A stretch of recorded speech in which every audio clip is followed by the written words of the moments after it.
If you work in university maintenance, Granger considers you an MVP because your playbook ensures your arena is always ready for tip-off. And Granger is your trusted partner, offering the products you need all in one place, from HVAC and plumbing supplies to lighting and more. And all delivered with plenty of time left on the clock, so your team always gets the win. Call 1-800-GRANGER, visit Granger.com, or just stop by. Granger, for the ones who get it done. Maybe you recognize this voice. Andy Betterman here of the injury law firm Greenberg & Betterman. For over 35 years, we've been helping people in the DMV with auto accidents and medical malpractice. Get a free consultation by visiting gblawyers.com and feel better. I'm just hanging out.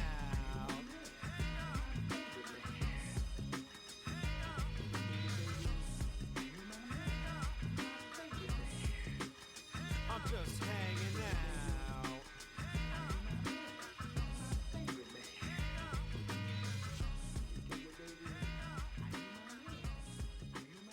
I'm mainly known for the rough raps, but kids steal my lyrics like hubcaps and eat them like stacks of flapjacks like rugrats. Welcome back. Thank you for checking out this bonus edition of the 12 Kyle podcast. I'm 12 Kyle. Check this out. On this podcast, what we're going to talk about is hanging out. Now, I came to this topic because I was going through some things and I stumbled across my old senior book. Now, there's some of you that may be wondering, what is a senior book? I've never heard of a senior book. Well, way back in the day, back in my day, you had a high school yearbook, and then you also had a senior book. The senior book obviously were for high school seniors, and it was a kind of a diary, if you will, or documentation thing that you could use to document the events of your senior year. And it's something that, you know, most people, particularly in my age group, you know, loved and cherished. And so I stumbled across the old senior book, and I was going through, just kind of thumbing through, looking at it and laughing at some of the things that people said and things of that nature, and laughing at some of the pictures. And I came across a question that said, like, where do you like to hang out? And I was like, I've hung out at a lot of different places. So I wanted to get on here and talk briefly about like hanging out. Now, obviously, when you were little, you're in elementary school and middle school, hanging out would just consist of being outside, which is cool because I grew up in the era before the internet, right? So in the 80s and 90s, you know, the place to be was outside. Like if you were outside, you were hanging. It didn't matter where you were hanging at. As long as you were outside, outside was always popping. I don't care where you were. I don't care if you lived in the hood. I don't care if you lived in the suburbs. Outside was always popping. It wasn't cool to be in the house. But by the time that I got to high school, I was able to venture, obviously, not only outside of the house, but out of the yard and into the neighborhood and, you know, subsequent neighborhoods as well. One of the places I liked to hang out was my boy Jay Fresh's crib. Jay Fresh it was interesting because in high school, before I think this might have been like our sophomore year, Jay Fresh was really getting into music really heavy by the time we got to middle school. And he would, you know, buy records and stuff like that and tapes. And his parents didn't really want to hear the music that he was playing. So what they did was, and his room was right next to their room. So what his parents did was they built onto their house, and they built him a room over like a 2-car garage. And so his room went from being next door to theirs to over the garage. And it was like a studio apartment. Like he had his bed in there. He had a refrigerator. He had, you know, TV, phone, the whole nine. So, you know, other than, you know, coming to eat dinner or breakfast, he really didn't have any need to come kick it with his parents. And so, I love going over there because of the isolation, man. Me and Fresh would just go over there and just kick it and bug out, you know, have friends over and all kind of stuff, and we used to get into shenanigans. And the cool part about going to Fresh's crib was like I could tell my mom I'm going to Jay Fresh's crib, and it would be no questions. Now, I will admit, there were times where I told my mom I was going to Jay Fresh's crib, and I did, but I went like 4 other places before I went there. But yeah, that was a hangout spot for me. What else? We couldn't. You ever had like friends, like close friends, like you couldn't go to their house and hang out? Like one of my boys, my boy Rudy, you couldn't hang out at Rudy's house, like, because Rudy's mom, and I love Rudy's mom to death. But Rudy's mom was like mad strict, mad mean, and so like, you couldn't like just go over there and play Atari or nothing like that. Like she was just like, if she come in the house, man, the house got to be spotless. You know what I'm saying? Like shoes lined up at the door, all kind of. You can't be sitting on her good furniture. And so, like, I remember just a couple of times being at Rudy's crib, and like his mom came home from work, and she just ran us up out of there. She was like, "Get those little nappy-head boys out of my living room." So you couldn't hang there. Another place that we used to hang real hard at was fast food restaurant by the name of Hardee's. Now, Hardee's is, I think, more of a regional thing. It's more of the South. I guess if you're out west, it's very similar to Carl's Jr. I will admit Hardee's didn't have the best of food. But here's the thing. Like, we didn't even hang at Hardee's. It was, hey, man, what are we doing tonight? Oh, we hanging at Hardee's. Hardee's on 52. That's what we would call it. Hardee's on 50. It was never hanging at Hardee's. It was never we're going to Hardee's. It was Hardee's on 52, which 52 meant Highway 52, which runs and actually intersects Interstate 95. But yeah, we would go hang at Hardee's on 52. And here's the funny thing. We would go to Hardee's on 52 and we'd almost never go inside. Like we would just stay in the parking lot and parking lot pimp. Like after a game, where y'all going? Hey, we're going to Hardee's on 52. After a dance, hey, where y'all going? We're going to Hardee's on 52.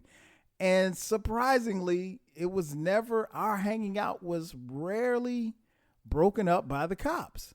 You know, it's just, I mean, just imagine just a parking lot full of black kids, you know, just, you'd be in your car for a little while, then you get out your car and you're walking around and you're just in the parking lot. Like, and I mean, Hardee's still has, you know, at this particular time, they're still having cars in the drive-thru and stuff.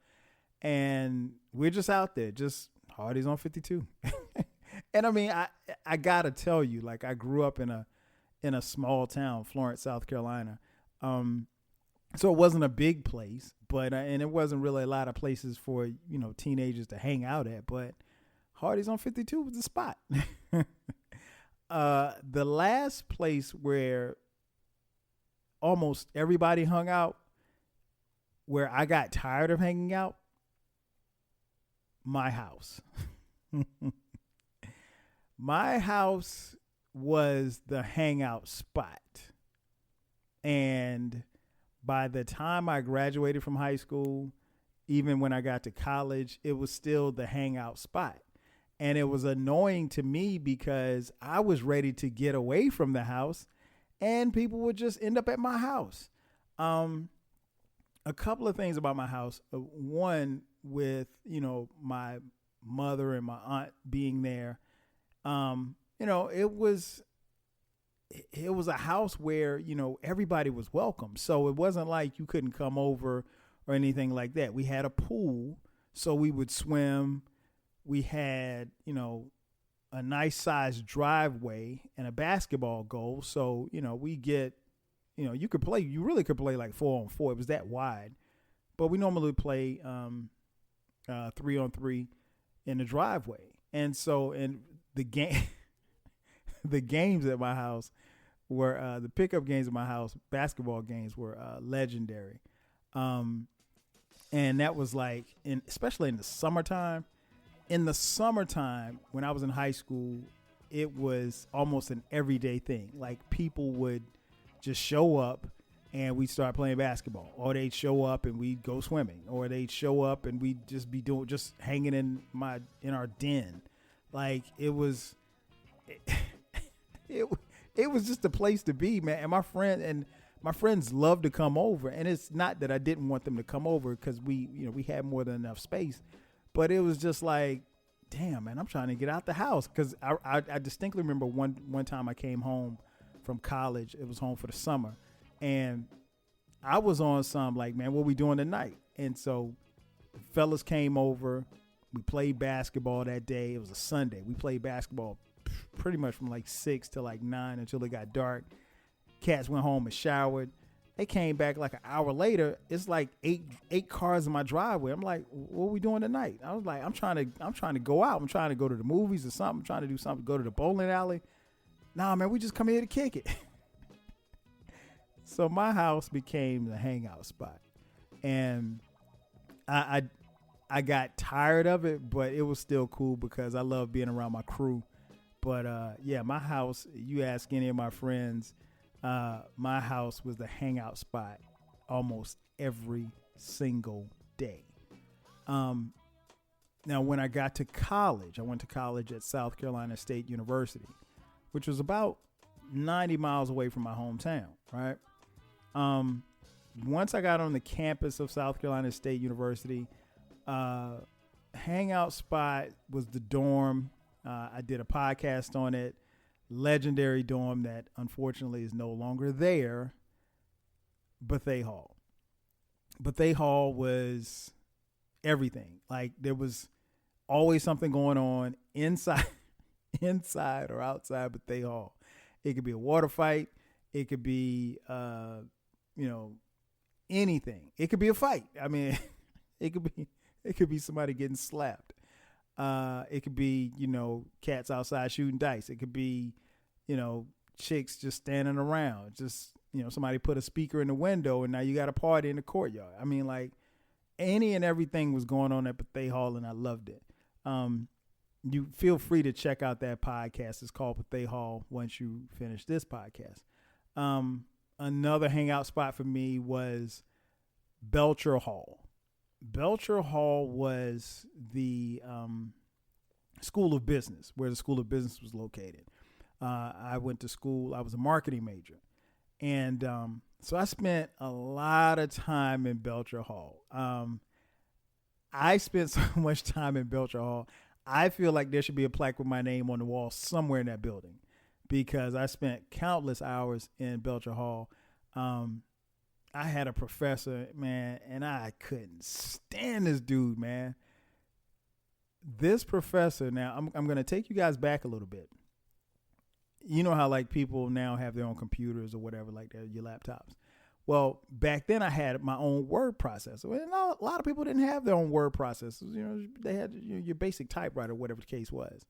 And so this professor was so anal that he said that any work that you turned in from his class had to be typed up in the Belcher computer lab. It could not be from your word processor. It couldn't be from your typewriter. Nobody had their own, personal computer or laptop back in 92. So, because they really weren't invented at the time. So yeah, he was anal like that. So you had to go to Belcher. You had to go to the lab, the computer lab, and if the computer lab closed at 11, and let's say you didn't get your work done, you couldn't turn in work. You couldn't type it up on your own or on someone else's word processor or something like that, or even in another lab. I'm like, does Belcher have like special paper or something like that? He was just anal. But anyway, spent a lot of time in the School of Business. Shout out to the School of Business. That was like my home away from home. Loved a lot of the professors. No love for that punk ass professor. But anyway, and as many of you know, I played football when I was at South Carolina State. And so I spent most of my time, I can't even really call it hanging out, but at Oliver C. Dawson Stadium, Willie Jeffries Field, spent a lot of blood, sweat, and tears. I can't really say that was a place that I hung out, but that's the place where I was at most of the time. I was either at practice or I was at Belcher, one of the two. Or, well, really, the three. I was either at Bethea in my room, or I was at Belcher getting work done, or in class, or I was at, the stadium practicing. So, I mean, of course, there were hangout spots on campus everywhere, like the pit, the dining halls and stuff like that. And I hung out in those spots, but honestly, if I wanted to kick it, I could say one other place that I kicked it real hard at was outside Truth Dining Hall. We used to call it the Ave. I used to be on the Ave all the time. In fact, I missed quite a few classes once it got, warm, just out there, just checking out the chicks. And my grades reflected it. But yeah, that was the places we hung out at. And then obviously, after you graduate from college, I graduated in 96. The summer of 1997, I moved to the city of Atlanta, which is where I still reside. And so I'm a young adult in the city. I'm new, I'm fresh, young, pocket full of money, no responsibilities, no parenting, no nothing. And so I hung out a lot, and it was mostly in clubs. And I think one of the things that was interesting about living here, particularly in 97, even in 98 as well, was that for the first year, I didn't know anybody. It was just me and my boy Jay Fresh. We moved here together and lived together. We had a townhouse in Marietta, which is like a northern suburb. And we spent most of our time hanging out downtown. So I had to familiarize myself with the city that I had just moved to. And, obviously as time progressed, downtown was just my spot to hang out. I spent a lot of time in clubs, Club SO, Club Kaya. What was the other joint? Oh man, we had a run at Club Dragonfly and Whiskey Peach. We were in Whiskey Peach in the quote unquote VIP. I don't even know what we're doing at VIP because we never paid to get in there. We just got over there and just stood on couches and stuff while they were playing music. We were literally in VIP in Whiskey Peach every week, every Friday night. Oh man, this was like the early 2000s. So yeah, I spent a lot of time hanging out in clubs, restaurants for sure. Did a lot of restaurants because I like to eat, and we have some great restaurants here in the city of Atlanta. And of course, I mean, what would be Atlanta without hanging out sometimes at the shoe show, at the shoe model establishments, aka the strip clubs. Man, Magic City, obviously, Goosebumps, Strokers, Pinups, the Blue Flame. Shout out to Club Nikki, which is no longer here, and the world famous Gentlemen's Club. Yeah, it was some good times hanging out in some of those spots as well. And now 40 plus club, I'm washed, if you will. So when you're in your 40s, man, and you got kids and you're done doing all of the crazy stuff and wild stuff that you do, I'm washed. So I'm at the place where I hang out is here at my crib. I got, a couple of TVs and, so I watch TV a lot. I'm really, especially now that we're in this global pandemic that we've been in at the time of this recording for the last 18 months, I'm really not going anywhere. But, prior to the Rona, I'd hang out. But for the most part, I think, my hanging out would consist of, being in restaurants. I haven't been in a club in a minute because I'm not here for the, playing Uzi Vert all night. I'm not here for that. I got to hear some music. Because I'm one of the few people that you probably know that when I would go to clubs, I go for the music. I'm not going, because I'm married, I'm not going to pick up no chicks. I'm going for the music, and I literally would go to Club Visions and go in the middle of the dance floor and dance my ass off by myself, when it was jumping, when the music was cool. but I'm not into listening to little scrappy B-sides. I'm sorry. But now that we're in the pandemic, hanging out consists of me just being at the crib. I'm sitting, either in my living room or I'm sitting on the deck. I spent this last year, spent a lot of time on my deck outside, which has really been a pleasant surprise. I've forgotten how cool it is to sit outside. But, once football season rolls around, I'm in front of the TV on Saturdays and Sundays. I'm parked. I make sure whatever errands that I need to do get done. Whatever loose ends need to be tied up, get tied up, and I am parked on the couch in front of the TV watching football all day Saturday and definitely all day Sunday after church, obviously. But yeah, those are just some of the places where I hang out. At some point, hopefully we'll get out of this pandemic and, I'll hang out a little bit. I've finally gotten to the point now where I'll, go out to dinner, but I feel comfortable outside. I don't feel comfortable being around a lot of people in large groups in a large, arena or something like that. So, we'll see how the pandemic continues to go or not go. But yeah, that's me hanging out. That's what I do. So just had to drop that with y'all. Thanks again for checking out this bonus edition of the 12 Kyle podcast. I'm your boy 12 Kyle. I will catch you guys next time. 5 stacks.